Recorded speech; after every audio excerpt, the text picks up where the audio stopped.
السلام علیکم دوستو، میرا نام ہے اسیب شفقت اور آپ دیکھ رہے ہیں ہنسی ٹی وی۔ اب تک آپ نے یہی سنا ہوگا کہ سائنس کو مذہب سے الگ ہی رکھا جاتا ہے۔ ان دونوں کے نظریات انسانیت اور تخلیق کو لے کر بالکل الگ الگ ہیں، لیکن امریکی خلائی تحقیقاتی ادارہ ناسا ایک ایسا عجیب و غریب کام کرنے والا ہے کہ سن کر آپ کو بھی یقین نہیں آئے گا، کیونکہ اب تک اپنی خلائی دوربینوں سے ایلین لائف کو تلاش کرنے والے ناسا نے ہار مانتے ہوئے اب کی بار ایلینز کی موجودگی کا پتہ لگانے اور ان سے بات کرنے کے لیے مذہبی پیشوا کو ہائر کرنے کا فیصلہ کر لیا ہے، جن کی تعداد 1-2 نہیں بلکہ 24 ہے۔ دیکھیں، اب تک خلا میں اتنی دوری تک یا پاس کے اندر دیکھنا انسانوں کے لیے ہبل ٹیلیسکوپ سے ممکن نہیں تھا، اور اب کیونکہ جیمز ویب ٹیلیسکوپ لانچ ہو چکی ہے جو کہ ٹائم میں بے انتہا پیچھے دیکھ سکتی ہے، اسے زمین سے دور ایک L2 پوائنٹ پر لانچ کیا گیا ہے، جہاں سے وہ سورج سے آنے والی تیز روشنی، خطرناک ریڈیشن اور ہیٹ سے بچ کر انفرا ریڈ ریز کو ڈیٹیکٹ کر پائے گا، کیونکہ زمین سورج اور اس کے درمیان ہوگی۔ ایک طرف ہبل ٹیلیسکوپ روشنی کے صرف ویزیبل اسپیکٹرم کو ہی دیکھ پاتی تھی، جس کے اندر 7 کلرز ہوتے ہیں اور انہیں انسانی آنکھ سے بھی دیکھا جا سکتا ہے، لیکن خلا کے اندر کیونکہ ہر کام انفرا ریڈ اسپیکٹرم کے اندر ہوتا ہے اور جیمز ویب ٹیلیسکوپ اتنا سینسیٹیو ہے کہ چھوٹے سے چھوٹے اسپیکٹرم کو ڈیٹیکٹ کر کے خلا میں ہونے والے ماضی کے واقعات اور حالات کو ہمیں دکھائے گا، اس ٹائم کو بھی جب ہماری اس کائنات کی شروعات ہوئی تھی۔ ناسا کو یقین ہے کہ وہ بہت جلد ایلین سے ملاقات کرنے والے ہیں، لیکن یہ ملاقات کیسی ہوگی، وہ ایلینز دکھتے کیسے ہوں گے، ان کا خدا کے بارے میں یقین کیا ہوگا، اس بارے میں اب تک ان کے مطابق انہیں کچھ نہیں پتا۔ ان مذہبی پریسٹ یا پادریوں کا یہ کام ہوگا کہ ان ایلین سے بات کر کے انہیں کرسچن مذہب کو اپنانے کے لیے قائل کریں۔ اینڈریو ڈیوس ایک پادری اس ٹیم کا حصہ ہے جو کہ مائکرو بایولوجی کے اندر سائنٹسٹ بھی ہے، جس کی اپنی کتاب 2022 کے اندر ایسٹرو بایولوجی اینڈ ریلیجن کے موضوع پر یہ بتا رہی ہے کہ خلا کے اندر زندگی کے وجود کے متعلق یعنی ایلینز کے تصور کے متعلق ان کا مذہب یعنی کرسچینٹی کیا کہتی ہے، کیونکہ زمین واحد ایک ایسا سیارہ ہے جہاں پر زندگی موجود ہے، اور خلا میں کہیں بھی ایلینز کی موجودگی کے ثبوت ہمیں کرسچینٹی کے مذہب میں نہیں ملتے، اور خدا کے موجود ہونے کا تصور آسمانوں پر ہے۔ لیکن در حقیقت ناسا انہی ایلینز کے تصور کو لے کر اس خدا کی ذات کو تلاش کرنا چاہتا ہے، کیونکہ ان کے مطابق ممکن ہے کہ انسانوں سے زیادہ ایڈوانس ترین اور سمجھدار کوئی مخلوق کائنات کے اندر کہیں پر موجود ہو، کیونکہ ہماری کائنات ایسی ہے جس کے اندر اربوں خربوں گلیکسیز اور اس کے اندر موجود خربوں سٹارز اور ان کے اندر موجود گھومتے پلینٹس موجود ہیں جن کے اپنے سٹارز بھی ہیں۔ تو کیا ایسا ہو سکتا ہے کہ ان میں سے کسی ایک جگہ پر بھی زندگی کا وجود ممکن ہی نہ ہو؟ اصل میں ناسا کا مقصد مذہب کو ایک بیکورڈ سوچ یا حالات سے نکال کر ایڈوانس دور کی سوچ کے اندر شامل کرنا ہے، اور اس کا سب سے بہتر طریقہ یہی ہے کہ مذہبی پیشوا یعنی پریسٹ کو یہ سب سے پہلے منوایا جائے یا انہیں اس بات کے لیے قائل کیا جائے کہ ہاں، ہم انسان کسی خدا کی نہیں بلکہ کسی ایلین کی تخلیق ہو سکتے ہیں، اور اگر ان لوگوں کی سوچ بدل جاتی ہے تو ان کی دیکھا دیکھی ان کو فالو کرنے والے لوگوں کی سوچ آٹومیٹیکلی خود ہی بدل جائے گی۔ یہ کتنے بڑے لیول پر اور کتنی خطرناک گیم ہو رہی ہے، آپ اس کا سوچ بھی نہیں سکتے۔ بس یوں سمجھ لیں کہ قیامت کی ایک اور اہم ترین نشانی کے پورا ہونے کا وقت آ چکا ہے۔ کیسے؟ Let me explain.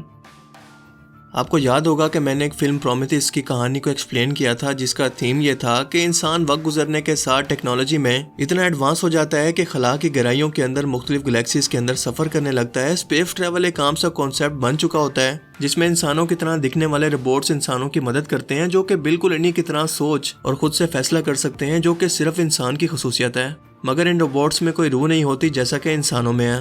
یعنی یہ تاثر دیا گیا کہ انسان کا ذہین اور سمجھدار ہونا یا اس کے جسم میں روح کا موجود ہونا دراصل ایک حادثاتی اتفاق ہے۔ اگر یہ اتفاق نہ بھی ہوتا تو انسان اس سے بھی زیادہ سمجھدار اور ذہین مخلوق ہوتی۔ اگر انسان اپنے اس بنائے گئے روبوٹ کی طرح ہوتا تو بالکل امورٹل ہوتا، یعنی اسے کبھی موت نہ آتی، کبھی بیمار نہ ہوتا، یعنی خود خدا بن جاتا جسے کبھی موت نہیں آنی تھی اور اس کو کبھی کسی خدا کی ضرورت ہی نہ ہوتی۔ بیسیکلی یہ بتانے کی کوشش کی گئی کہ اللہ تعالیٰ کی اس بہترین تخلیق کے اندر بہت ساری کمی اور خامیاں موجود ہیں، جبکہ انسان کے بنائے گئے یہ روبوٹس جو بالکل انسانوں کی طرح دکھتے ہیں، اس خامی کو دور کر کے بنائے گئے ہیں، جو کہ سراسر خدا کی تخلیق اور اللہ تعالیٰ کی ذات کی توہین ہے۔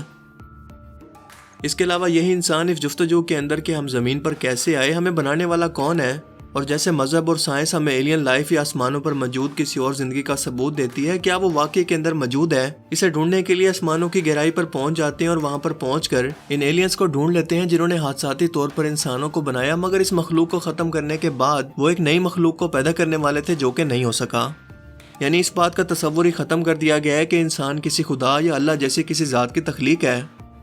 جبکہ انسانوں کو پیدا کرنے والے ان ایلینز کو کس نے بنایا، اس کے لیے ہم ریفرنس کے طور پر فلم کے آخر میں حضرت عیسیٰ علیہ السلام کی پینٹنگ کو دیکھتے ہیں کہ ایک بار پھر سے انسان اسی شخصیت کو تلاش کرنے کے لیے یعنی حضرت عیسیٰ علیہ السلام کو ڈھونڈنے کے لیے نکل پڑتے ہیں، مگر آگے کیا ہوتا ہے یہ اب تک نہیں بتایا گیا، جس کا آخری پارٹ سن 2017 کے اندر ریلیز ہوا۔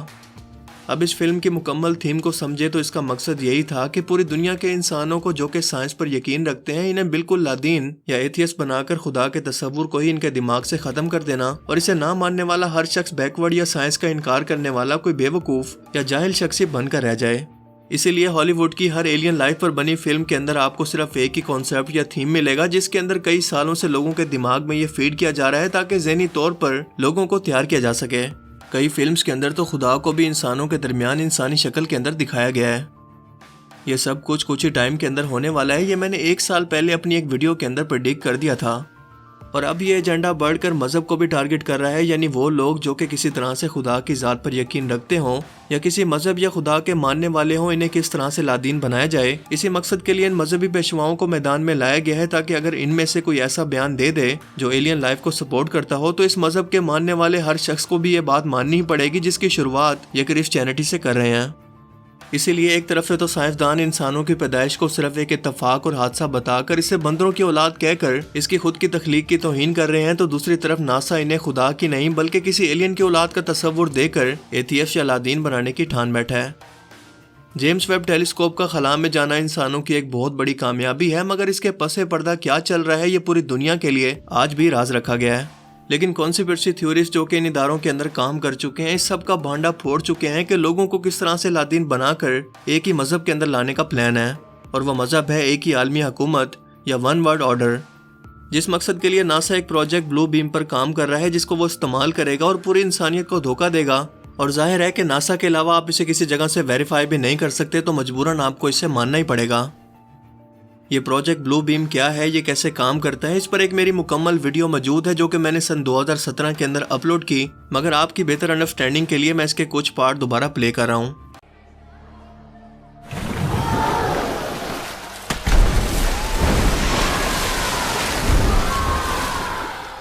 دوستو، لفظ ہولوگرافک یونانی زبان کے لفظ ہولوگراما سے نکلا ہے، جس کا معنی ہے دور سے آتا ہوا پیغام۔ دوستو، ہولوگرافک ٹیکنالوجی کا مظاہرہ ایک بند کمرے میں کیا جاتا ہے، اور اسے تیار کرنے کے لیے سب سے پہلے اس کی 3D گرافک تیار کی جاتی ہے جسے گرین سکرین کے ذریعے ایڈٹ کیا جاتا ہے۔ دراصل اس ٹیکنالوجی کے تانے بانے دجالی فتنہ اور اس کے آنے کے لیے راہ ہموار کرنے والے لوگوں سے جا ملتے ہیں، جو کہ الومناتی اور فری میسن جیسی خفیہ تنظیمیں ہیں، جن کا مقصد دنیا میں ون ورلڈ آرڈر لانا ہے، یعنی کہ ایک ہی مذہب کی حکمرانی جو کہ شیطانی مذہب ہے، اور پوری دنیا پر یہودی غلامی کو مسلط کرنا ہے، اور آنے والے سب سے بڑے اسلامی فتنہ یعنی دجالی فتنہ کے لیے تمام راہیں ہموار کرنا ہے۔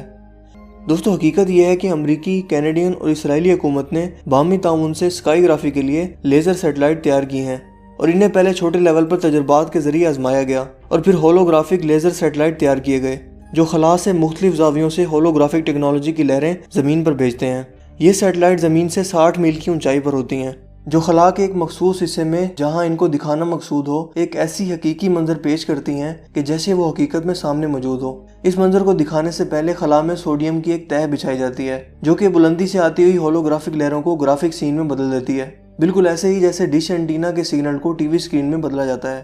لہٰذا جب خلا سے سیٹلائٹ پر ہولوگرافک لہریں بھیجی جاتی ہیں تو یہ سوڈیم کی تہ سے ٹکرا کر زمین پر ایک اسکرین کا منظر پیش کرتی ہیں، اور ایک ایسا نظارہ پیش کرتی ہیں جو اس قدر حقیقی ہوتا ہے کہ انسان دنگ رہ جاتا ہے۔ اس ٹیکنالوجی کی کامیابی کے بعد امریکی ادارہ ناسا اس کے ایک مزید جدید حصے پر کام کر رہا ہے جسے ہولوگرافک پینٹ ٹیکنالوجی کہا جائے گا۔ اس ٹیکنالوجی کے ذریعے خلا سے ہولوگرافک پینٹ کی شعاؤں کو زمین کی طرف بھیج کر کسی بھی مخصوص شہر کی شکل و صورت کو مکمل طور پر بدلا جا سکے گا۔ مثلاً ہم دیکھیں گے کہ جہاں پہلے ایک خوبصورت شہر آباد تھا وہ سیاہ اور آتش زدہ ہو چکا ہے، آسمان پر عجیب و غریب شکلیں اور کیڑے مکوڑے تیر رہے ہیں، فضا بھی تبدیل ہو رہی ہے، وہاں موجود ندیاں نالے جہاں سے پہلے ٹھنڈا اور شفاف پانی دکھائی دیتا تھا وہاں اب کھولتے ہوئے ندی نالے اور اٹھتے ہوئے آگ کے بلبلے نظر آ رہے ہیں، جبکہ حقیقت میں وہ نہر ٹھنڈا پانی ہوگی جسے ہولوگرافک پینٹ کے ذریعے آگ میں بدلا ہوا دکھایا جائے گا، مگر در حقیقت وہ پانی ہی ہوگا، مگر ہماری نظر کا دھوکہ ہوگا۔ یہ ہماری نظر کا دھوکہ ہی ہوگا جو کہ ٹھنڈے اور صاف پانی کو آگ کی ندی اور آگ کا لاوا دکھائے گا۔ دوستو، یہاں ہمیں نبی کریم صلی اللہ علیہ وآلہ وسلم کی وہ مبارک حدیث مد نظر رکھنی چاہیے جس میں حضرت حذیفہ سے روایت ہے کہ حضور اکرم صلی اللہ علیہ وسلم نے فرمایا کہ مجھے دجال سے بھی زیادہ اس بات کا علم ہے کہ اس کے ساتھ کیا کیا چیزیں ہوں گی۔ آپ نے فرمایا اس کے ساتھ 2 نہریں جاری ہوں گی، اس میں ایک سفید پانی کی جبکہ دوسری بھڑکتی ہوئی آگ کی ہوگی۔ اگر کوئی شخص وہ زمانہ پائے تو اسے چاہیے کہ وہ اس بھڑکتی ہوئی آگ والی نہر میں غوطہ لگا دے اور اس سے پیے، کیونکہ وہ ٹھنڈا پانی ہوگا، اور یہ سب اسی اسپیس ہولوگرافک 7D ٹیکنالوجی کے ذریعے ممکن ہوگا۔ دوستو، لفظ کانسپیریسی آپ نے ضرور سنا ہوگا، جس کا مطلب ہوتا ہے سازش۔ اسی طرح کانسپیریسی تھیورسٹ کو اردو میں سازش کا اندازہ لگانے والا کہہ سکتے ہیں۔ 1996 میں ایک کانسپیریسی تھیورسٹ کینیڈین صحافی سرچ موناس نے انکشاف کیا کہ امریکی خلائی ادارہ ناسا کچھ خفیہ طاقتوں کے ساتھ مل کر ایک مشن پر کام کر رہا ہے، جس کا مقصد دنیا کے لوگوں کو بیوقوف بنانا اور عالمی حکومت قائم کرنا ہے۔ اس سے انکار کرنے والے لوگوں کو نفسیاتی طور پر تباہ کر دیا جائے گا اور ان کو طرح طرح کے مسائل میں گھیر دیا جائے گا، جو کہ بظاہر قدرتی ہوں گے، مگر در حقیقت وہ ان شیطان کے پیروکاروں کی طرف سے ہوں گے جو کہ اس ون ورلڈ آرڈر کے پیروکار ہیں۔ دوستو، سرچ منافس کے مطابق اس پروجیکٹ کا نام پروجیکٹ بلو بیم ہے، جو کہ مختلف مراحل میں مکمل ہوگا، اور اس پروجیکٹ کے 4 مراحل ہیں۔ ان سب چیزوں کو ایکسپوز کرنے پر سرچ منافس کو شدید ذہنی اذیت دی گئی اور اسے مروا دیا گیا، جبکہ اس کی موت کو ہارٹ اٹیک بتایا گیا۔ دوستو، پہلے مرحلے میں دنیا سے کرنسی ختم کر کے ڈیجیٹل کرنسی کو فروغ دیا جائے گا، یعنی آپ کی دولت آپ کے ہاتھ میں نہیں رہے گی، لہٰذا آپ کے پاس چاہے جتنی بھی دولت ہو، اسے ہیک کر کے آپ کو منٹوں میں غریب بنا دیا جائے گا اور اپنے معاشرے کے لیے ناکارہ کر کے اپنے معاشرے کا حصہ بنایا جائے گا، جو کہ آج یقیناً مکمل ہو چکا ہے، کیونکہ نوٹس کا اور کرنسی کا وجود مکمل طور پر ختم ہوتا جا رہا ہے، جس کی جگہ ڈیبٹ کارڈ اور کریڈٹ کارڈ نے لے لی ہے، اور اس کا مظاہرہ ہم آج کے دور میں عملی طور پر بھی دیکھتے ہیں۔ دوستو، اس پروجیکٹ کے دوسرے مرحلے میں مذہبی شدت پسندی کو فروغ دیا جائے گا اور خانہ جنگیں کروا کر کمزور ممالک کی حکومتوں کو توڑ دیا جائے گا اور لوگوں کو مذہب سے بیزار کرنا ان کا مقصد ہوگا۔ دوستو، تیسرے مرحلے میں دنیا میں پراسرار سنسنی اور افواہیں پھیلائی جائیں گی کہ کوئی خلائی مخلوق حملہ آور ہو سکتی ہے۔ یوں سنسنی پھیلا کر لوگوں کو نفسیاتی خوف میں مبتلا کیا جائے گا اور انہیں اس طرح سے اپنی نئی گورنمنٹ میں شامل کروایا جائے گا جسے وہ یقیناً فوری طور پر ایکسیپٹ کر لیں گے۔ اور دوستو، آخری مرحلے میں اسپیس شو یا اسکائی گرافی کے مظاہرے دکھائے جائیں گے، جو کہ اسی ہولوگرافک ٹیکنالوجی کی مدد سے ممکن ہوگا، جس کا ذکر ہم نے اوپر کیا ہے۔ اس مرحلے کے بھی 2 اہم مراحل ہوں گے، جس میں پہلے مرحلے میں اس پیشن گوئی کو سچ کیا جائے گا جو ہر مذہب نے آخری زمانے کے متعلق ان کے پیروکاروں کو دی ہیں، یعنی کہ عیسیٰ علیہ السلام کی آمد، عیسائیوں کے مطابق یسوع مسیح، اور ہندوؤں کے مطابق آخری اوتار، جو کہ آخری زمانے میں آسمان سے اتریں گے۔ دوستو، پوری دنیا میں اس آخری مرحلے تک ایسے حالات پیدا کر دیے جائیں گے جس کا ذکر حضرت عیسیٰ علیہ السلام کی آمد سے قبل کیا گیا تھا۔ لہٰذا ایک دن اچانک امام مہدی ایک عمارت پر ان کے منتظر ہوں گے اور آسمان سے ایک سیڑھی رونما ہوگی، جس سے ایک خوبصورت نوجوان آسمان سے زمین کی طرف آئے گا، جس کے ارد گرد جھومتے ہوئے بادل ہوں گے، اور وہ بہت جاذب نظر شخصیت کا مالک ہوگا۔ وہ ایک عمارت پر اترے گا تو لوگ اسے عیسیٰ علیہ السلام، یسوع مسیح یا آخری اوتار سمجھ لیں گے، جبکہ در حقیقت وہ صرف ایک ہولوگرافک ٹیکنالوجی کا دھوکہ ہوگا جو ایک عمارت پر اپنی کاریگری کا نمونہ پیش کرے گا۔ اس کے بعد اس عمارت سے ایک اصلی نوجوان کو نکالا جائے گا جس کے پاس ہر مذہب کی تعلیم اور عمدہ تربیت ہوگی۔ پوری دنیا کے لوگ اس کے سحر میں مبتلا ہو جائیں گے اور وہ خود کو مسیح بتائے گا، لیکن دوستو، در حقیقت وہ عیسیٰ علیہ السلام کی آمد سے قبل پوری دنیا کو گمراہ کرنے والا یہودی شیطان ہوگا، تاکہ جب تک اصلی عیسیٰ علیہ السلام آئیں ان کو زیادہ وقت اپنے آپ کو سچ ثابت کرنے میں گزر جائے اور دجال اور شیطان کے خلاف وہ کوئی مؤثر کارروائی نہ کر سکیں۔ اس کے علاوہ ہم دیکھیں گے کہ اس ٹیکنالوجی کی مدد سے آسمان پر فرشتوں کے شہر آباد ہیں اور خدا آسمان سے لوگوں سے ان کی زبان میں مخاطب ہو رہا ہے۔ اور آج وہ ٹائم آ چکا ہے کہ یہ کھیل اگلے مرحلے کے اندر داخل ہو چکا ہے۔ انسان بالکل فلمز کی طرح خلائی سفر کے لیے تیار بھی ہو چکا ہے، ہولوگرافک ٹیکنالوجی بھی ایڈوانس ہو چکی ہے اور ایلینز کو حقیقی معنوں کے اندر دنیا سے متعارف کروا کر بس ایک عالمی حکومت کا تصور دینا بھی باقی ہے۔ اللہ کے رسول صلی اللہ علیہ وآلہ وسلم نے فرمایا تھا کہ قیامت سے پہلے فتنے بارش کے قطروں کی طرح تمہارے گھروں میں داخل ہو جائیں گے، یعنی یہاں سے وہاں سے دائیں بائیں ہر جگہ سے حملہ کریں گے، اور یہ بھی کہ ان فتنوں کے دور کے اندر دین پر قائم رہنا بالکل ایسے ہوگا جیسے جلتے ہوئے کوئلے کو کوئی شخص اپنے ہاتھ پر رکھ لے۔ یقیناً یہ وہی دور ہے اور اللہ کے رسول صلی اللہ علیہ وآلہ وسلم نے بالکل سچ فرمایا۔ لیکن خوشخبری یہ ہے کہ مومن لوگ کبھی بھی اس دھوکے اور بہکاوے کا حصہ نہیں بنیں گے۔ اللہ تعالیٰ ان کے لیے ہمیشہ خبردار کرنے والے لوگ ہمیشہ بھیجتا رہے گا، کیونکہ ایک چال تو وہ ہے جو کہ دشمن چلتے ہیں اور ایک تدبیر وہ ہے جو کہ اللہ تعالیٰ فرماتے ہیں۔ بے شک وہ سب سے بہتر تدبیر فرمانے والا ہے۔ باقی آپ اس بارے میں کیا سوچتے ہیں؟ اپنی قیمتی رائے کا اظہار کمنٹ سیکشن میں ضرور کریں۔ اب میں ملوں گا آپ سے ایک ایسی ہی نئی انٹرسٹنگ ویڈیو میں، تب تک کے لیے اپنا بہت سا خیال رکھیے گا۔ Thanks for watching this video. Allah حافظ۔